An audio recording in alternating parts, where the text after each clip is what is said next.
you are trying to demoralize the forces in this hour of crisis and juncture?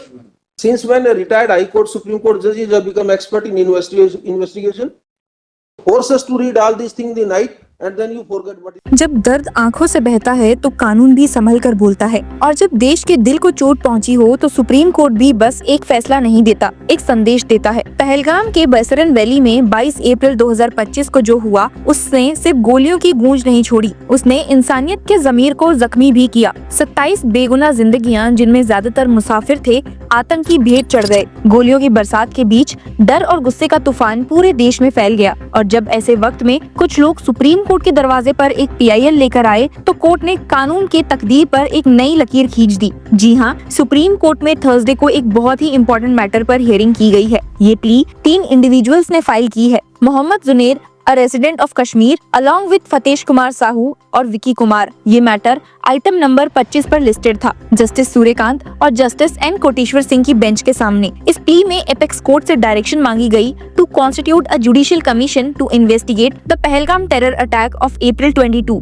सिर्फ यही नहीं, ये request भी की गई कि सेंट्रल गवर्नमेंट और union territory of Jammu and Kashmir को डायरेक्ट किया जाए to ensure the protection of other tourist in the Kashmir. Reports के मुताबिक 25 टूरिस्ट और एक लोकल गाइड इस घटना में मारे गए, जब 4 से 5 टेररिस्ट ने बैसरन वैली इन पहलगाम में अचानक से फायरिंग स्टार्ट कर दी। जैसे ही ये इंसिडेंट से रिलेटेड और खबरें सामने आई तो the resistance force and affiliate of the banned Pakistani terrorist group Lashkar-e-Taiba ने क्लेम किया और इस अटैक की रिस्पॉन्सिबिलिटी ली। तो आप समझ ही चुके होंगे कि कैसे ये मामला बहुत ही ज्यादा इम्पोर्टेंट और सेंसिटिव है, और इसीलिए सुप्रीम कोर्ट ने भी इस मामले को काफी गंभीरता से सुना। हालांकि हेयरिंग में ऐसा मोड़ आया जिसने न केवल पिटिशनर को हैरान किया, बल्कि कोर्ट में मौजूद बाकी के एडवोकेट्स भी दंग रह गए। पिटिशनर्स कश्मीरी लोकल जुनैद मोहम्मद और 2 एडवोकेट फतेश कुमार साहू और विकी कुमार की ये PIL जो डिमांड कर रही थी कि अटैक की जुडिशियल इंक्वायरी हो और टूरिस्ट स्पॉट्स पर सिक्योरिटी का स्टैंडर्ड सेट हो, जब बेंच के सामने रखी गई तो पिटिशनर्स ने आर्ग्यू किया कि प्रेस काउंसिल ऑफ इंडिया को भी डायरेक्ट किया जाए कि मीडिया में सिर्फ फेयर और ट्रू रिपोर्टिंग हो। पर सुप्रीम कोर्ट पिटीशन को पढ़कर कुछ खास खुश नहीं दिखी, और उन्होंने कहा, this is not the time, this is the crucial hour when each citizen has joined hands against the terrorism. Don't make any prayer which can demoralise forces. This is not acceptable to us. Look at the sensitivity of the issue. Court ने ये भी निशाना बनाया that since when did supreme court जजेस became experts in these matters. आखिर judiciary का काम investigation नहीं, एडजुडिकेशन है। जस्टिस सूर्यकांत ने सिर्फ पिटिशनर्स को डांटा ही नहीं, बल्कि पूरे देश को एक संदेश भी दिया कि जब सीमा पर हमारे जवान लड़ रहे हैं, तब दिल्ली के कोर्ट रूम्स में उनका हौसला तोड़ने वाले सवाल मत उठाओ। He remarked, be responsible before filing such PILs. You have some duty towards country also. Is this the way you want to demoralize forces? Since when have we acquired expertise of investigation? You are asking retired Supreme Court judge to investigate. They can only adjudicate. Don't ask us to pass an order. Justice Kant ही नहीं, Justice N.K. Singh ने भी साफ कह दिया that for prayers regarding students,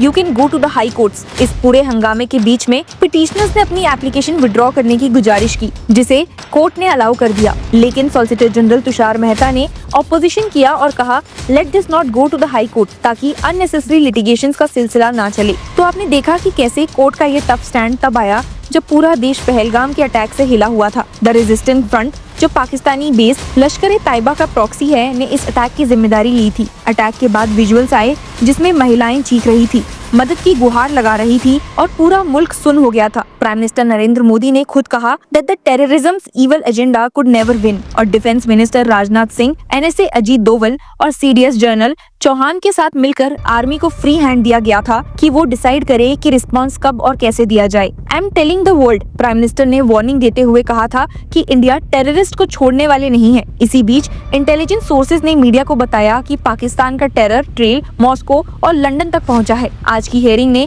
इस बात को साफ कर दिया है कि जब बात आतंकवाद और राष्ट्रीय सुरक्षा की होती है, तब सुप्रीम कोर्ट भी एक जज से ज्यादा एक देशभक्त के रूप में खड़ा होता है। सुप्रीम कोर्ट के पहले के रेजोल्यूशन में ये लिखा गया था, the diabolical act of mindless violence has shaken the conscience of all and is a stark reminder of the brutality and inhumanity that terrorism unleashes. इस केस ने ये भी दिखाया है कि PILs का गलत इस्तेमाल सिर्फ जुडिशियल टाइम वेस्ट नहीं कर सकता, और वो कभी कभी देश की सुरक्षा और यूनिटी को भी खतरा पहुंचा सकता है। आज कोर्ट रूम नंबर 4 में जो बात हुई, वो सिर्फ एक पिटीशन को खारिज करने की नहीं थी, वो एक संदेश था उन सबको जो जुडिशियल एक्टिविज्म के नाम पर नेशनल सिक्योरिटी पर सवाल उठाते हैं। जस्टिस सूर्यकांत की डांट सिर्फ वकीलों के लिए नहीं थी, बल्कि उन सब लोगों के लिए थी जो कोर्ट की आजादी का गलत इस्तेमाल करके भारत के फौजियों का हौसला तोड़ने की सोच रहे हैं। और जब सुप्रीम कोर्ट खुद बोलता है that be responsible before filing such PILs, you have a duty towards the country also, तो समझ जाइए कि कोर्ट ने आज एक नई मर्यादा सेट की है। जहां एक तरफ सुप्रीम कोर्ट इस तरह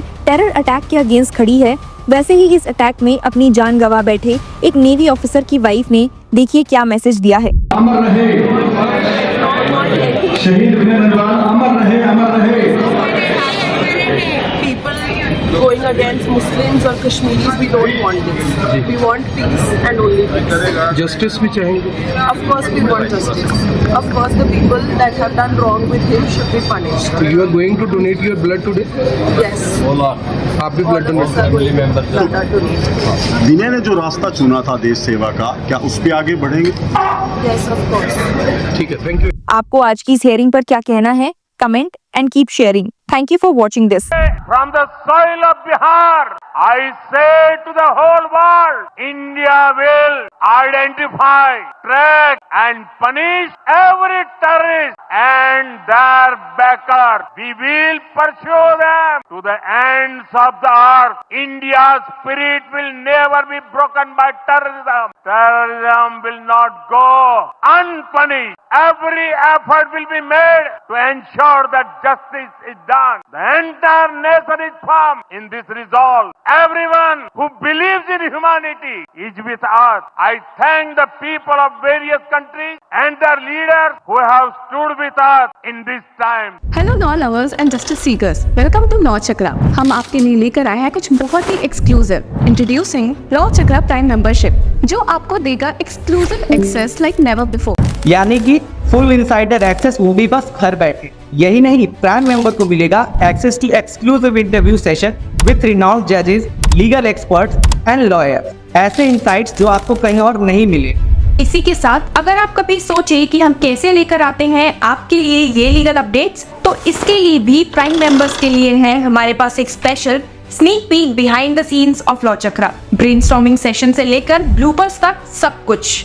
in short, more content, more update and more analysis. Political legal controversies हो या इन डेप्थ लीगल सेशंस, सब कुछ आपको मिलेगा एट वेरी मिनिमल प्राइस। बनिए लॉ चक्र की प्राइम मेंबर और अनलॉक कीजिए full potential of legal knowledge. अभी ज्वाइन कीजिए।